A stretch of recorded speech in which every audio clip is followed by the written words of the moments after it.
அடுத்த ஆத்திச்சூடி பார்த்தேன்னா நேர்பட ஒழுகு.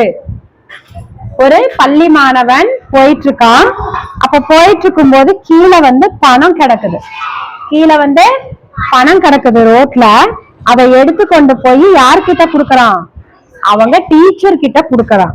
அப்ப அவங்க டீச்சர் என்ன பண்றாங்கன்னா அவனை போலீஸ் ஸ்டேஷனுக்கு கூட்டிட்டு போய் இந்த மாதிரி ரோட்ல பணம் இருந்தது, அதை என்னுடைய வகுப்பு மாணவன் எடுத்து கொண்டு வந்து என்கிட்ட கொடுத்தான், அதனாலதான் அவனை கூப்பிட்டு வந்தேன் உங்ககிட்டன்னு சொல்லிட்டு அவங்க சொல்றாங்க. அப்ப அந்த பணத்தை போலீஸ் அவங்க கையில குடுக்கறான்.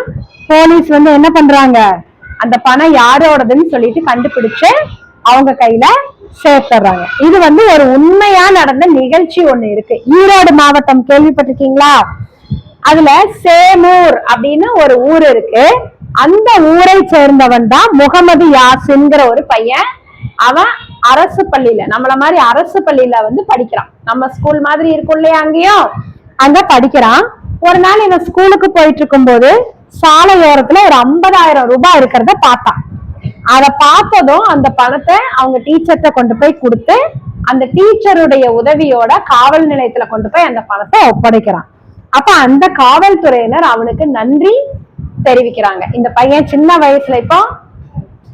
வயசுல பணத்தை பார்த்தோன்னா எடுத்துட்டு ஓடாம நேர்மையா கொண்டு என்ன செஞ்சுட்டான், கொடுத்துட்டான்னு சொல்லிட்டு அவனை எல்லாரும் பாராட்டுறாங்க. இது நியூஸ் பேப்பர்லயும் வந்துச்சு. அந்த பையன் அந்த பணத்தை கண்டெடுக்கும் போது அவன் எந்த கிளாஸ்? செகண்ட் ஸ்டாண்டர்ட், 2ஆம் வகுப்பு படிச்சுட்டு இருந்தான்.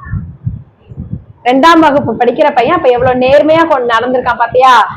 அதான் நேர்பட ஒழுகு. நம்ம எப்பவும் உண்மையா இருக்கணும், நேர்மையா இருக்கணும். அடுத்தவங்க பொருளுக்கு நம்ம ஆசைப்படக்கூடாது. அடுத்தவங்க பொருளுக்கு நம்ம என்ன செய்யக்கூடாது? கூடாது.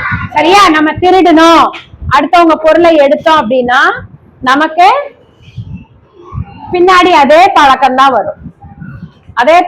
அப்புறம் யாருகிட்ட மாட்டுவீங்க? இதே மாதிரி திருடிட்டே இருந்தா யாருகிட்ட மாட்டுவோம்? போலீஸ் கிட்ட மாட்டுவோம்.